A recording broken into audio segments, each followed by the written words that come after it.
Hey guys, it's Paradise, and today Nintendo finally have dropped an absolute bombshell with the long-awaited reveal of the Nintendo Switch 2 and new games, including a new exclusive from Elden Ring creators FromSoftware, and even a mention of Silksong releasing this year.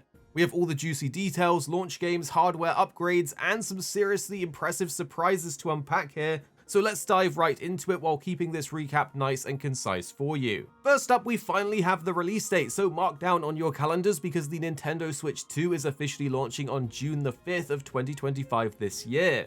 Currently there's two bundles that have been shown. One is the base version of the console, while another includes the digital edition of the new Mario Kart game, Mario Kart World. The price that we've seen so far is $449 or £395.99 for the standalone console, and then $499 or £429.99 for the edition with Mario Kart. We're seeing pre-orders will be starting on the 8th of April, meaning you better get ready to grab yours if you want one. But we do also know the Mario Kart bundle will be a limited production version, so it's going to be a little bit more exclusive to have. In terms of the new console features for the Switch 2 though, they really seem to have stepped it up this time across the board.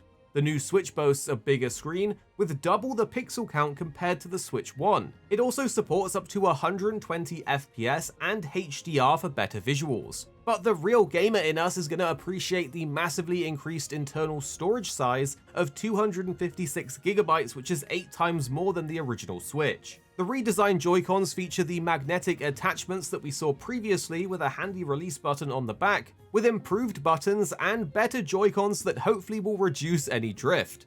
There is a twist though. It's confirmed that each Joy-Con can now function as a mouse, meaning that there's new ways to play games and even easier support for bringing PC games onto the Switch. For example, we saw Civilization was shown off as a game that's coming to Switch which will use this new feature. On top of this, a brand new game, Drag X Drive, was shown as a new IP that takes advantage of this new mouse mode of the Joy-Cons and gyro controls that allow for intuitive gameplay in this 3v3 basketball setup.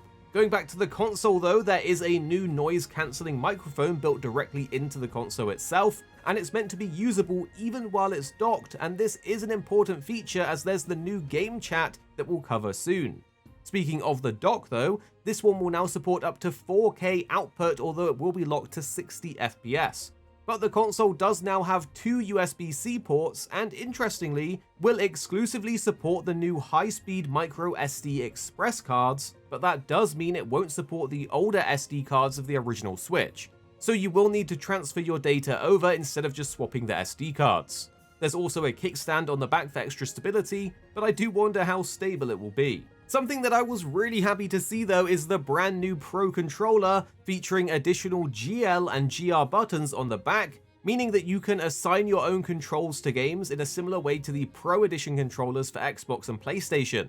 And there is no doubt those buttons are going to be really game-changing for certain games. It also has a built-in audio jack and a new special C button for accessing the new game chat service, which operates in a similar way to Discord, and even supports screen sharing and voice chat directly through the console. It kind of reminds me of a much improved version of the 3DS chat back in the day. This new game chat feature is looking interesting, although the screen share feature does seem to have fairly low FPS from what we saw.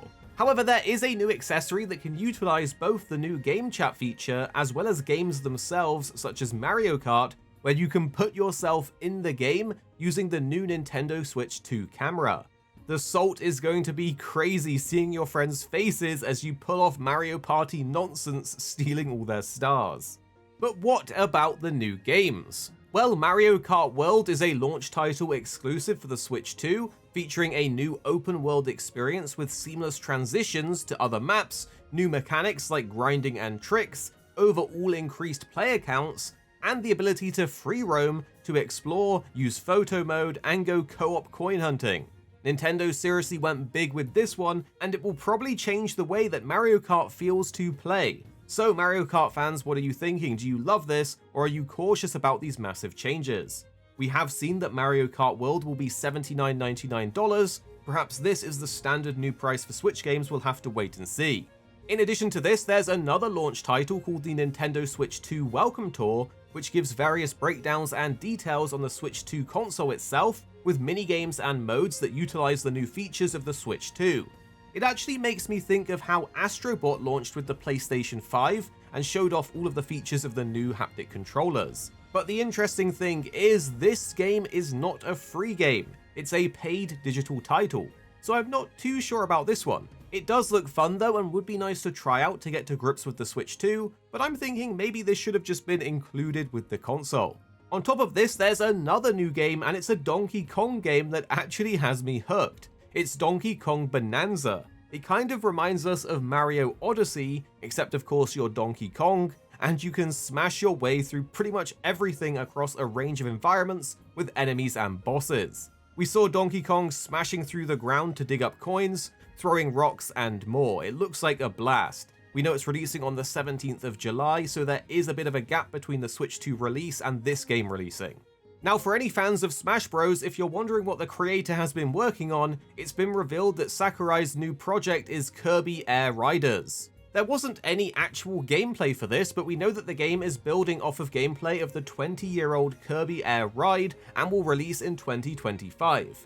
This means that Nintendo has a ton of racing games ready to go for 2025. If you're hyped for returning classics though, Nintendo has got you covered here too. There's enhanced Switch 2 editions of Zelda Breath of the Wild, Tears of the Kingdom, Pokemon ZA, and Metroid Prime 4 Beyond, which are all confirmed so far. They feature upgraded graphics and performance for the Switch 2, and the Zelda games are looking particularly clean with smoother FPS and better visuals across the board. Maybe it's finally time to go back to Zelda and replay through them. Something that is also coming though is a prequel to Tears of the Kingdom. It's titled Hyrule Warriors Age of Imprisonment. We don't know too much about this at the moment, but it's likely going to expand on the Tears of the Kingdom story and setting, and hopefully will be chock full of Zelda lore. Third-party support is also looking pretty stacked too, and did you ever think you would play Elden Ring or maybe Cyberpunk on the Switch?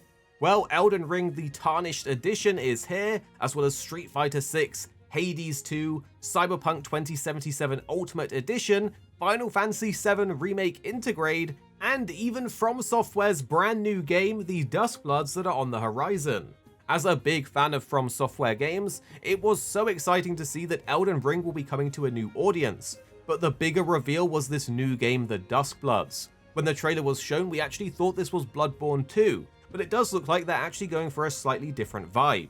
The game looks like it takes inspiration from Sekiro, Dark Souls, and Bloodborne to create this awesome mashup, which even includes dinosaurs and guns. This is a Nintendo Switch 2 exclusive as well, maybe making the Switch 2 console a must-have. That is, if you're a FromSoftware diehard fan, and the game is currently set to release sometime in 2026. Also, if you're a fan of Hollow Knight, we finally heard something about Silksong, as it had a short but exciting appearance, confirming it will be releasing in 2025. On top of this, there was a new 007 game teased, which we're very excited to learn more about, but not a lot was shown. Additionally, something that we actually loved the idea of and is nice to see is that Nintendo is bringing back the idea of a mobile companion app. They announced this app and showed it with Zelda, where you could track yourself in real time on the map on your phone, and you could even easily share your in-game creations via QR codes. So this is something that I am super intrigued about and feel is underutilized across different games. Lastly, Nintendo did tease some new amiibo figures for Street Fighter, which do look pretty cool, and no doubt there's more amiibos on the way too. There was even an amazing new accessory shown, a wireless GameCube controller. It's here just in time for the addition of GameCube games being added to the Nintendo Switch Online service, including classic titles like Zelda Wind Waker, F-Zero, Pokemon Colosseum, and more. The interesting thing about this is that the games will support online multiplayer, meaning that you can boot these games up and have some good fun with some old buddies just like you're in the good old days. So there's been a ton of exciting news, and June just can't come fast enough. But what do you guys think of the Switch 2? Which feature or game are you most hyped about? Drop your thoughts in the comments below, and make sure to subscribe for more videos on your favorite games coming very, very soon.